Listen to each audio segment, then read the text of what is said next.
Hey guys, welcome back to Right Hand Drive Ron's YouTube channel. Right Hand Drive Ron here. You notice the Acty truck's yet again on the lift. Reason being this time, drove it the other day, came home, parked it, had that all familiar smell of burning oil.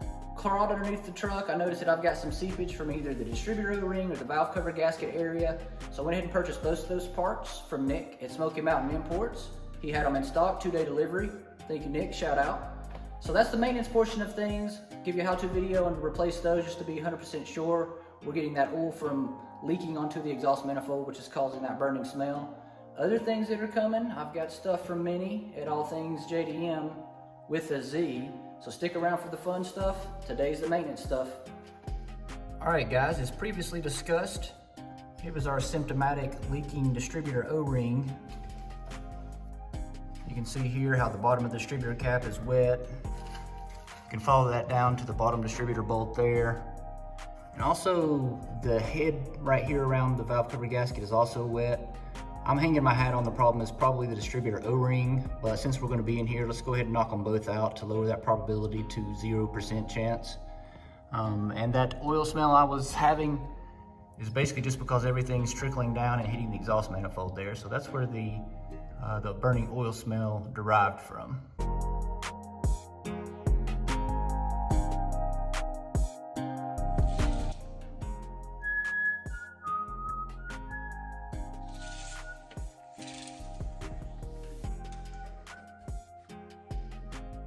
Oh, hey guys, sorry. I was just measuring for the hole I'm gonna have to cut for a K-swap. Anyway, neither here nor there right now. So for right now, we've got our engine cover off, 4 14mm bolts. Here's the big bad E07 Alpha. I'm not sure if I'm gonna work this job completely from the top or from the bottom.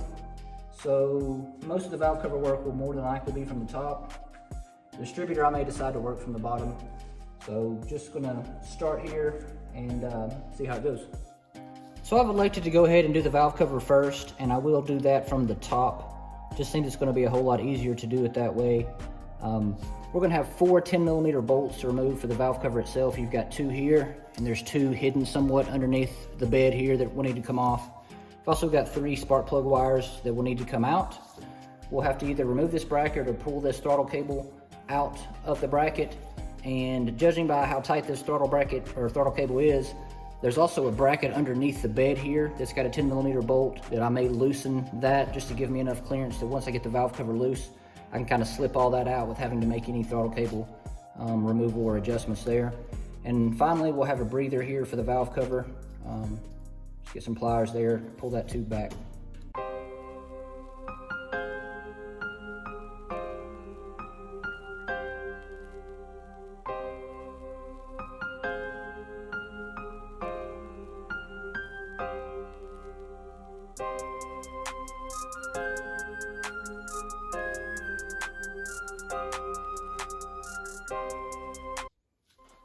Okay, so we've cleared the way now to pull the valve cover off. Believe it or not, as I was removing the bolts from the valve cover, it actually came loose, which is rare for some of these older engines. So perhaps this has had a recent valve cover gasket on it, not sure. But if not, and yours is stuck, find some areas around the edge just to lightly pry. Just start in one spot, you know, kind of go to another. Don't be too aggressive. This is aluminum and you will bend it and just make it look bad. So at this point, we're gonna try to pull this valve cover off and slip it up and out underneath this throttle cable wire here. All right, after some off-air shenanigans trying to get this valve cover out, it's definitely gonna be a lot easier to get this throttle cable out of the way. We can just lift that safely and securely out there. It's not a problem getting out, but going back in, you wanna be careful, obviously with your new valve cover gasket. I don't wanna risk having to manipulate that through the engine compartment here. So I'm gonna go ahead and pop these vacuum lines off here. Should just be these 3, 1, 2, 3 here. You've also got some Phillips head bolts to pull this top cover off of the carburetor, and then we'll be able to use a 12mm and loosen one side of the throttle cable here. You don't need to loosen both, and if you don't want to make throttle cable adjustments, don't loosen both. Pick one, bust it loose, spin it off enough to where you can get out of this bracket, and then remove it from the actual butterfly assembly there on the carburetor.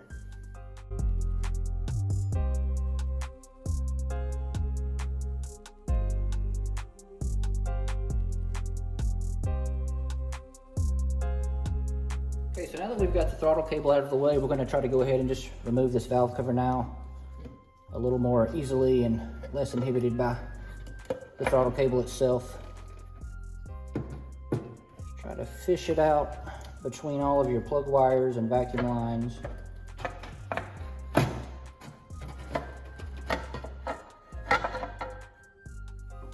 There's the big unit right there. So we'll take this over there to the bench, swap out these grommet tube gaskets. We'll clean this up a bit, add our new valve cover gasket, and come right back on with it. All right, so we've got our new valve cover gasket kit laid out here. You can see you've got your 3 spark plug tube gaskets here. You've got your valve cover gasket. You've got 4 of your bolt grommets here. These right here will slide over here with a little bit of force. You'll have to actually remove the rubber out of the metal first, and then you'll be able to slide the metal off over that. These here are just direct replacements. The kit comes with new ones here. So we'll go ahead and replace the spark plug tube gaskets. You're just going to pull these up and out of there. These are a lot easier than Honda B series, if you're familiar, or D series. They seem like they take a little bit more effort to get to pull out of the valve cover there. So we'll just go back in with the new ones there. You want to make sure that you are putting the deep recess section down. I don't think you can put those in backwards, but I just want to send that precaution out there to everyone. So we'll get those 3 in there. I'll probably go around and just tap these a little bit with a hammer off screen, just to make sure they're seated good there. Maybe just give them the back end of a screwdriver there. It seems like they're pretty amicable compared to ones I've dealt with in the past. Next thing up, you'll want to put your valve cover gasket on here.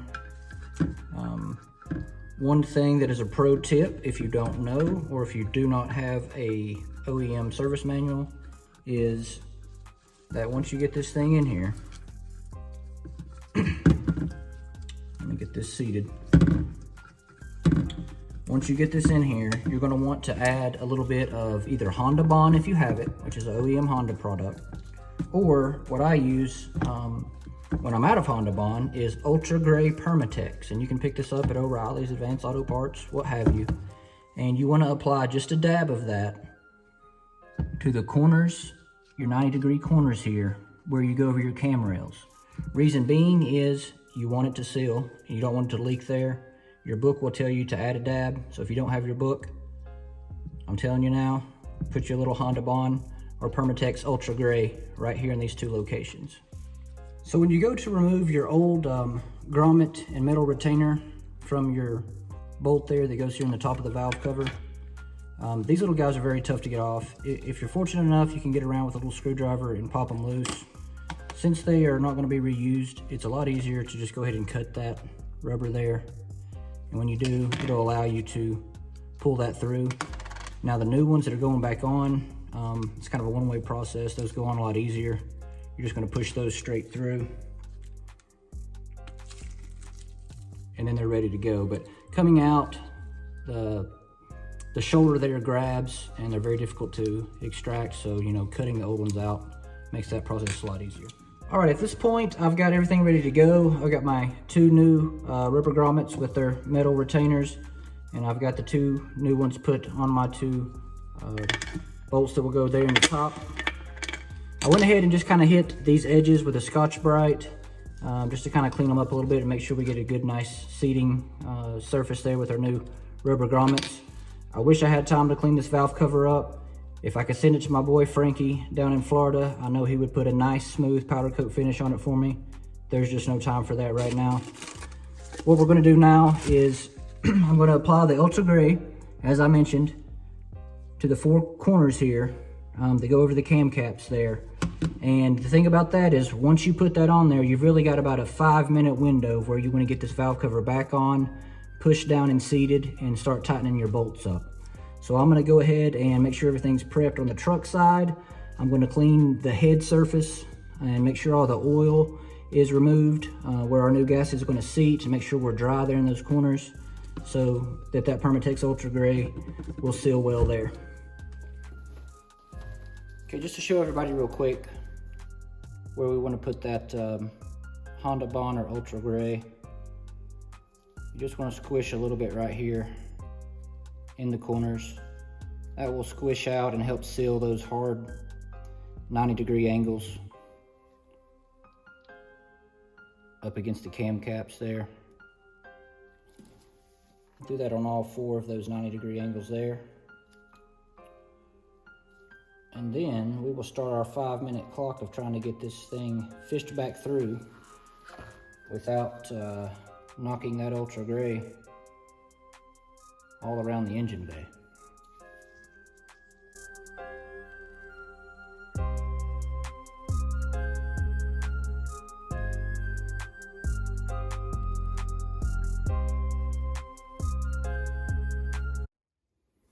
So now that the valve cover's on, we're going to go through and torque our 4 valve cover bolts to about 9 foot-pounds.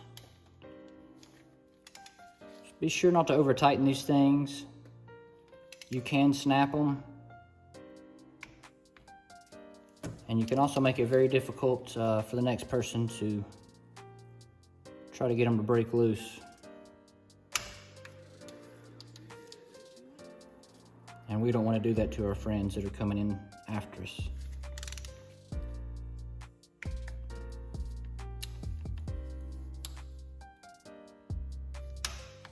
Now that the valve cover is snugged up, we're going to go ahead and put everything back. We'll start with the spark plug wires. We'll get some of our breathing tubes back to the valve cover on. We'll start getting all of our cover back on our carburetor there, put our bolting in there, and make sure throttle cable's nice and snug. So now that we've got our valve cover torqued down, one thing I did want to mention prior to torquing those down, make sure you've got your engine ground. I failed to mention that when I took that off, but one of the bottom 10mm bolts there actually has an engine ground to it on the valve cover. So make sure you get that put back on, or you could have all sorts of trouble starting this truck up. Next thing we'll do, we'll go ahead and put our plug wires back on. We'll get our breather line back on the valve cover. We'll get our throttle cable hooked back up to our butterfly assembly here. Put our carburetor top back on, and should be good to go.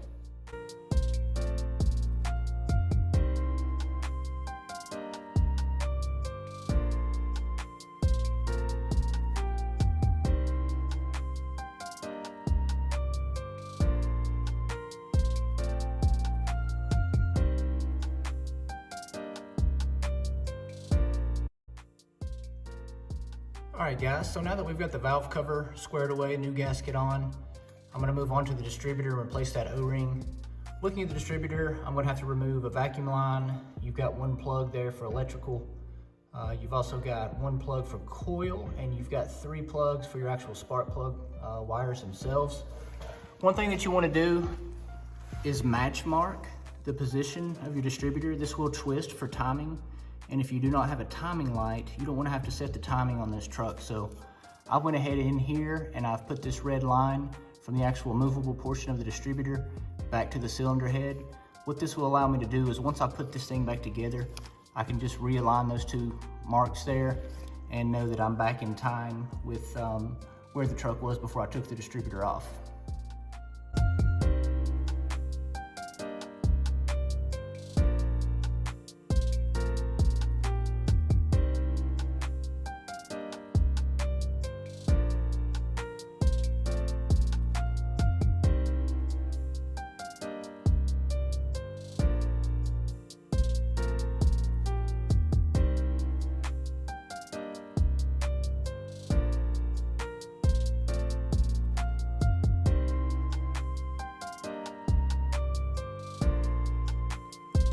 So I've got the distributor out of the truck over here on the workbench, and taking a look at the underside of this distributor, I do feel like the O-ring was probably the culprit. It looks like we've had a lot of small seepage for quite some time. This is the underside facing down towards the ground. Here's the top side, which is a little bit cleaner. If you take a look at the profile of this O-ring here, It's really not O-ringed much anymore. It's more of a square ring. So that happens, you know, if this thing's 30 years old, it's had a good life. We got a new O-ring here. It's simple. Pop this one off, put this one on, put the distributor back on. One thing I'm gonna try to do is just keep the orientation of the two cogs here that go into the cam without touching them, just for safety's sake, to make sure everything goes back in as it should. I'll do a little simple green cleanup of some of this oil here, but once I get this done, I'm probably gonna take the whole truck and power wash the engine. It's just dirty.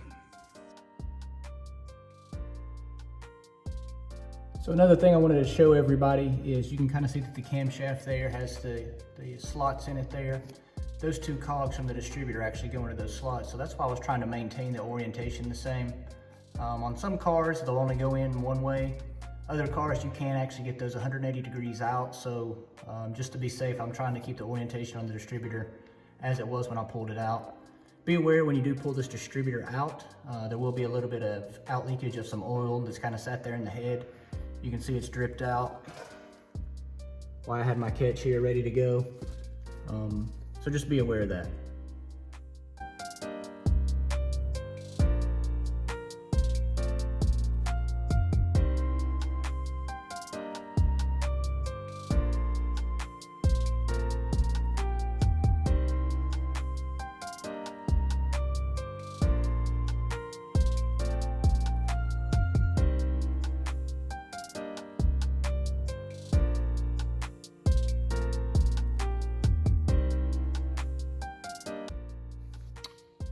Okay, at this point we have the distributor back in. We've got all of our electrical hooked up, plug wires. We've got our vacuum lines hooked up.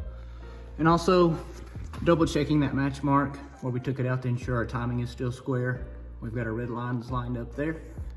And you can also see how I went ahead and just kind of did a cursory cleanup on the bottom of the distributor just to ensure that we start this thing up, we're not seeing oil leaks there anymore, and that the O-ring did in fact fix it. All right, guys, as always, thanks for being here with me today on my channel. It looks like the O-ring and the valve cover gasket resolved the issue on the Acty, not seeing any additional oil leak after the replacement. Stay tuned for some more exciting content I've got coming your way, up to and including a trip to a port to pick up a special vehicle, also how to register that special vehicle, and what you need to do when you're importing vehicles. So if you like what you saw, excited about what's coming, let Ron know, subscribe, take care.